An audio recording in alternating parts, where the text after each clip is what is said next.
What's up, everyone? Welcome back to Comically Boston, episode 21. Today is January 9th, 2023. Tonight, we face, by we, I mean the Celtics, because if you guys have been following the channel, you know we didn't talk in sports. We've been following the Boston Celtics season. They've been doing well. I believe they're on top of the Eastern Division. Maybe even on top of the NBA still. I don't know if maybe some teams caught up. I know Brooklyn's been on a hell of a win streak, but screw the Nets and Kyrie. Thursday night we faced Dallas, and red hot Luka Doncic looked like he was maybe sick, had the flu, just didn't seem like himself. Didn't play in the fourth quarter. Luka had 23 points and 9, considering, even though he wasn't feeling well.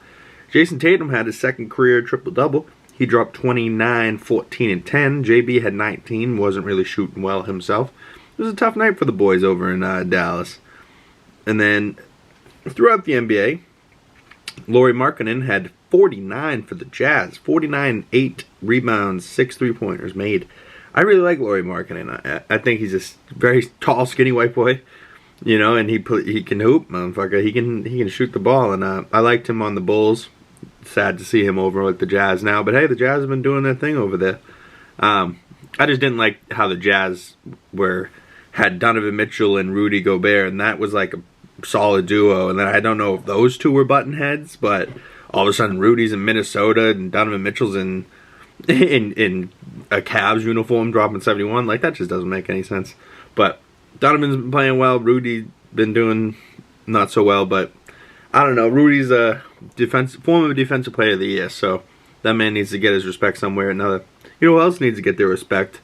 Kemba Walker is being waived, and Tatum gives the eyeballs. You know? And people, that was like making news. People were like, oh, are they going to get, the Celtics going to get Kemba back? I don't know. Probably not. We don't really need a point guard right now, but, I mean, maybe. I know it was Kemba, when he was on the Hornets back in the day for Charlotte, he always dropped big numbers against the Celtics. But then when he came here, it seemed like he was just riddled with knee injuries and just struggling to get his bearings. But I don't know. I like Kemba. He was good shit. But I met Kemba one time at Eastside Motoring, and his car was there as well as mine. So he's a cool guy. He's short, very short, much shorter than me. And I was like, God damn, you're in the NBA? Like, you know, you look at these guys on TV and they seem bigger than life. And then you meet them and they're shorter than you in person. And you're like, oh shit, I'm a big motherfucker. Bye. They don't call me Little Cam. What's up? But after those games, Tatum is now the 15th all-time scoring Celtic.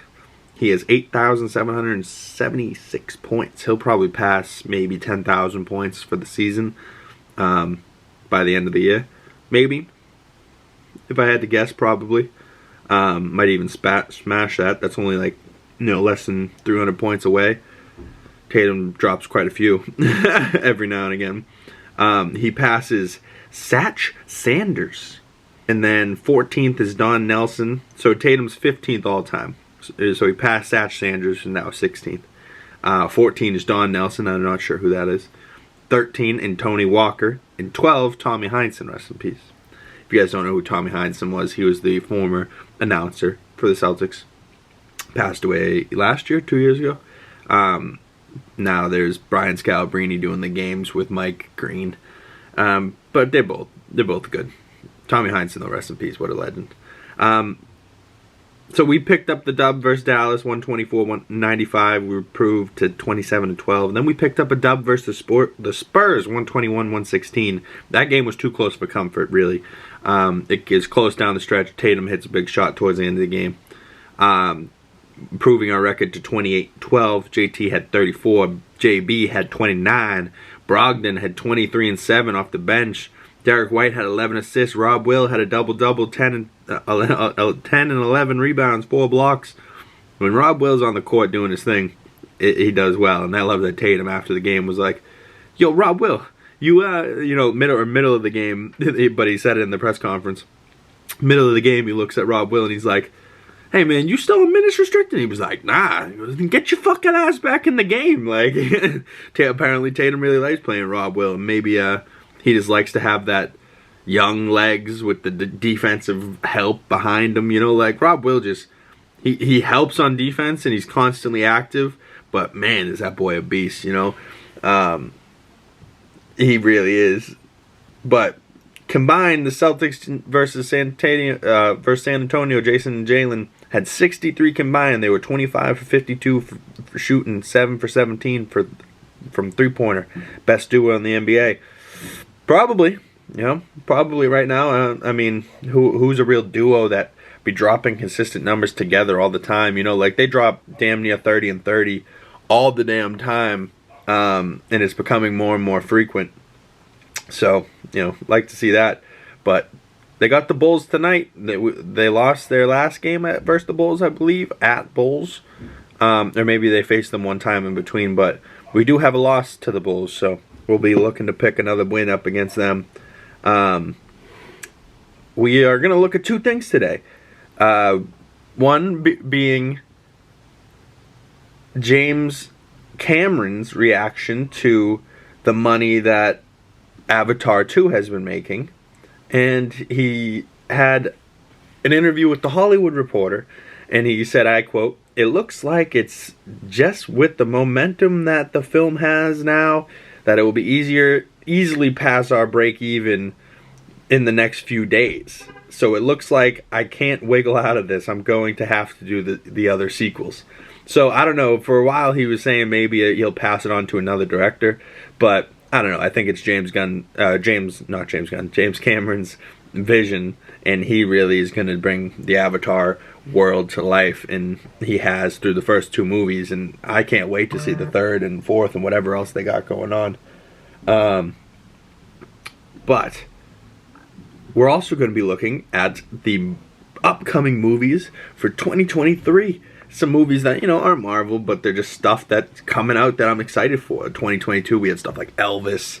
We had stuff like, you know, Bullet Train, Glass Onion. You know, stuff that came out that was awesome that I really liked. And 2023 is just going to be more of that. Can't wait to see Michael B. Jordan and, Jonathan Majors in Creed 3, March 3rd, 2023. That's going to be exciting. Later in March, we have Chapter 4 of John Wick with Keanu Reeves. That's going to be exciting. March 23rd, 2023. In April, we got the Super Mario Bros. Movie. That's exciting. Chris Pratt voicing the live-action version of Mario. That's going to be something. Postponed from 2022 to 2023. Cannot wait to see the not live action, but the second sequel to Across the Spider-Verse. Or, what was the first one? Into the Spider-Verse. So this one's Across the Spider-Verse. June 2nd, 2023. That's going to be awesome. Later in June, June 30th, 2023. Indiana Jones 5. We got our boy coming back as Indy. You know, so Harrison Ford. Can't wait to see him again. Congratulations to him. That's going to be fun. Then Christopher Nolan's new movie that I've been seeing more and more trailers for that just looks like it's going to be a visually spectacular movie. Looks like the cast is going to be amazing. As far as what it's about, I don't know, but Oppenheimer, July 21st. That's going to be awesome. And then also coming out July 21st, Barbie. With, should we do a Barbie Oppenheimer double feature? I don't know. If you do one versus the other and versus the order, you'll have to let me know if you do a double feature. But that just would be funny. And then probably my most hyped film from, I think, 2021. I don't think it was 2022. But definitely my most hyped film for 2023 in November 3rd, 2023, Dune Part 2. That looks like it's going to be a tremendous film. I'm really excited for those. Comment below what you're most excited for. Are you excited that Avatar 2 made enough money and now they're going to be making 3, 4, 5, whatever numbers they have? Or do you not want to see them succeed? I liked Avatar 2, so I want to see James Cameron make some more movies. And all those movies I said I'm looking forward to, but which one are you looking forward to the most? Comment below. And And if you're following the Celtics, comment below as well.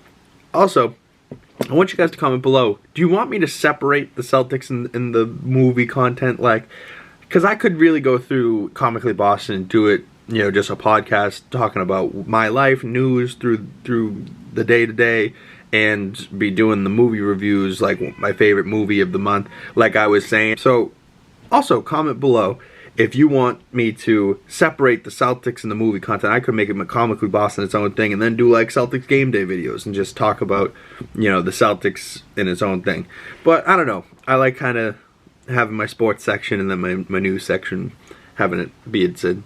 But I'm curious who's following the Celtics season as well, who's following this just to hear me talk about what I'm doing, what I'm watching.